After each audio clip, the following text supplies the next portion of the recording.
I think for some of these big companies, America is like their mum and China like their girlfriend, who they may actually want to get married to, but there are serious tensions. Hello everybody, my name is Toby. Welcome back to the channel. This, of course, is Toby's Takeaway. In March 2025, President Xi Jinping hosted a pivotal meeting with over 40 global business leaders at Beijing's Great Hall of the People. This assembly aimed to reinforce China's commitment to economic openness and attract foreign investment amid global economic uncertainties.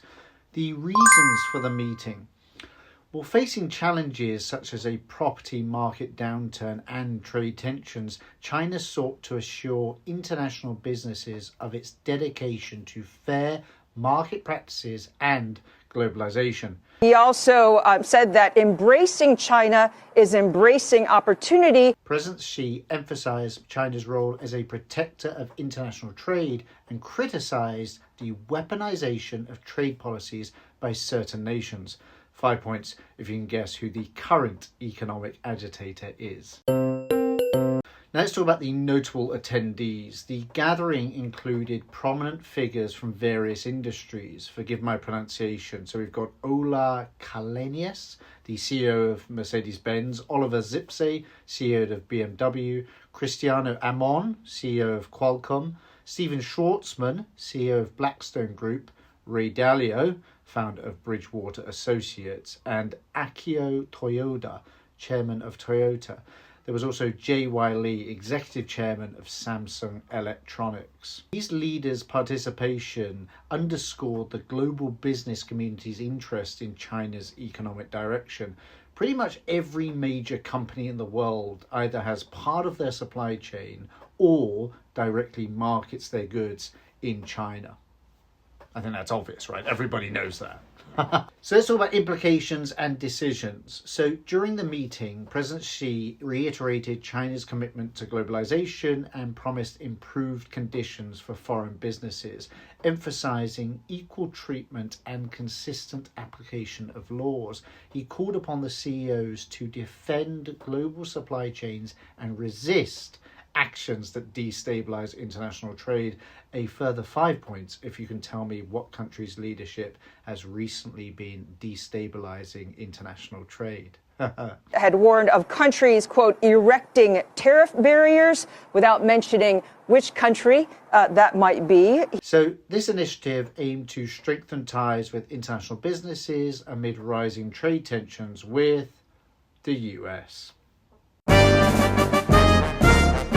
In conjunction with the meeting, several significant announcements were made. So Mercedes-Benz investment. So Mercedes-Benz, in collaboration with local partners, announced plans to invest more than 14 billion RMB in China, along with our Chinese partners, to localize and industrialize new cars and also vans.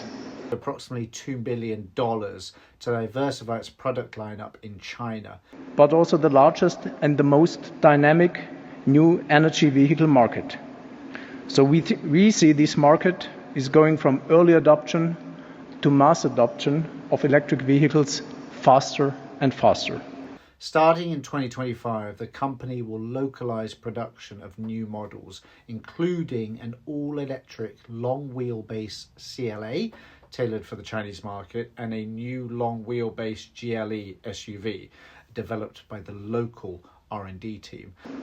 From 2025, we will start producing the China-exclusive, all-new long-wheelbase CLA in Beijing. This investment aims to strengthen Mercedes-Benz presence in China amid increasing competition from local brands. This is actually a huge topic, and it's good to see a major car brand waking up to what's happening in China with EVs and local car companies increasing market share. If you guys would like a separate video on the state of the Chinese car market, please put comments down below. I think it's a really, really interesting topic.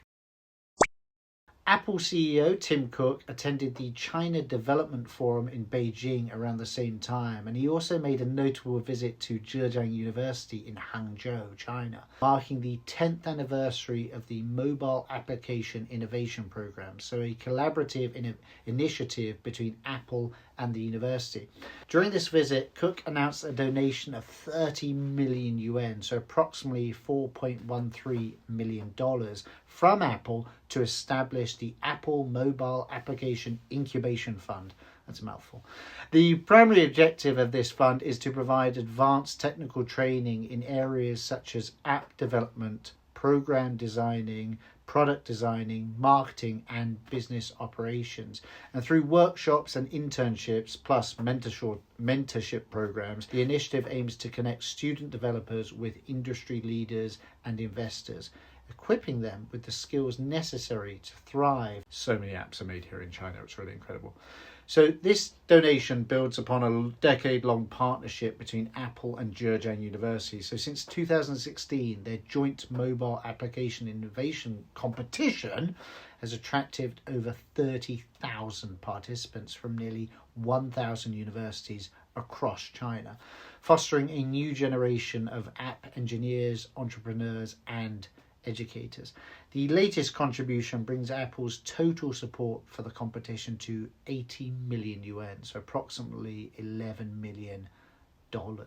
Apple's commitment to education in China extends beyond this initiative. The company has announced a new donation to the China Development Research Foundation to expand training programs for rural teachers, bringing its total support for causes across China to 350 million yuan, so about $48 million since 2020.